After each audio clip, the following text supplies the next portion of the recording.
Talk about the momentum of inertia of a uniform rod. The one of a uniform rod, you can see here A and B, and which the length L is, and which is rotating about axis Y and Y dash.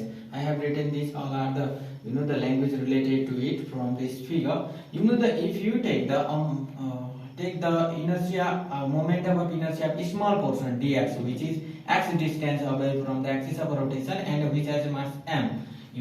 Here is small portion of a rod has a length small portion if we take, and small portion has how much mass we know from this the formula. Here I have written, let us consider uniform rod of a length L and the mass capital M is rotating about the axis Y and Y dash and passing through the midpoint of a length of a rod. This is midpoint, L by 2 distance here at, L by 2 distance here at, in another side, in between these two, L by 2 what is axis of rotation. And you can see L length of a rod has mass M, and 1 unit length of a rod has mass M by L, and dx unit of length, this dx unit of length how much mass is, you can use the unitary method to get dm equal to m by L dx, which is the mass of this small portion with respect to total mass. This one is, and if you know the mass of this one is small part, and how can you get the momentum of inertia related to this small portion? Here we should use momentum of inertia for rod to integrate from L by 2 to plus L by 2, minus L by 2 to plus L by 2, minus L by 2. Why I have written? Because of this is in a negative axis, L by 2 which is in a positive axis, and this m dm x square is the formula of the m x square is formula of momentum of inertia for smaller the small portion dx has small portion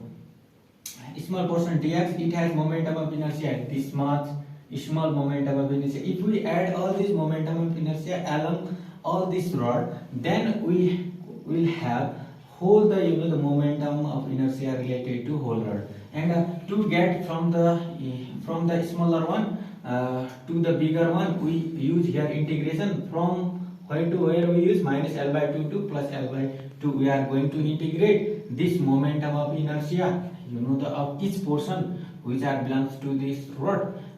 From this the minus L by 2 is as it is, x square in the place of dm I have written dm equal to m by L dx. So here in the place of dm m by L dx as it is, and m by L is a constant. The m by L is here I have written L by 2 from L by 2 lower limit to upper limit L by 2 as it is x square dx. And with respect to x, if we go take the derivative, if we go on taking derivative, then we will have formula here x to n plus 1 divided by n plus 1 L by 2 the upper limit is here at, upper limit is here at as it is, and the lower limit is here at, you can see, and x 2 plus 1 x power 3 and 3 minus L by 2 and plus L by 2 as it is at the lower and upper part, m by L is as it is. We are going to calculate momentum of inertia of this total rod with the help of a smaller one portion of this rod, and m by L is as it is, and if we use the formula lower limit upper limit minus lower limit, in the place of x you can place 1 L by 2 value because it is upper limit, and the lower limit also you can put at the lower side in the place of x, and we should use minus sign because this is the formula, upper limit minus lower limit is the formula while we have integration. And L by 2 is the power, L by 2 is power 3 means L cube by 24, here 2 is power 3 is 8 3 is 24, and here is also the minus sign, we have plus because the odd always get out minus sign from its bracket, so here minus becomes plus L cube by 24, L cube by 24, L cube by 24. When we had 2 L cube by 24, 2 cancel, 2L you can see here m by L is as it is, m by L into 2L equal to L equal 1L cancel with the upper and the lower side in the numerator and denominator side, then at last L equal to mL square by 12.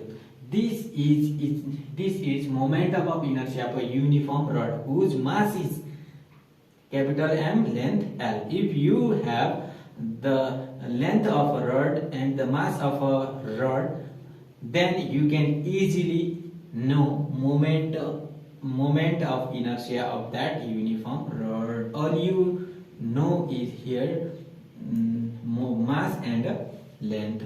These two, mass and length, plays role to have the moment of inertia. In this way you can see the relation. And this the way, this is the important formula. If you have numerical, use this formula to solve this numerical. In this way, from smaller one, the smaller portion of this rod,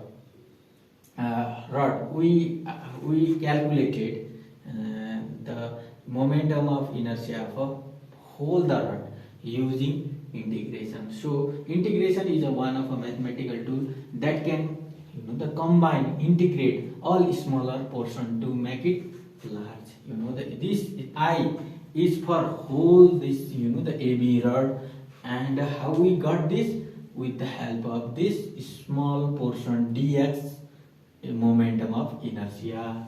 And thank you. In this way we will solve for the solid sphere rod, which how the moment that solid sphere has in the next day. Thank you for today.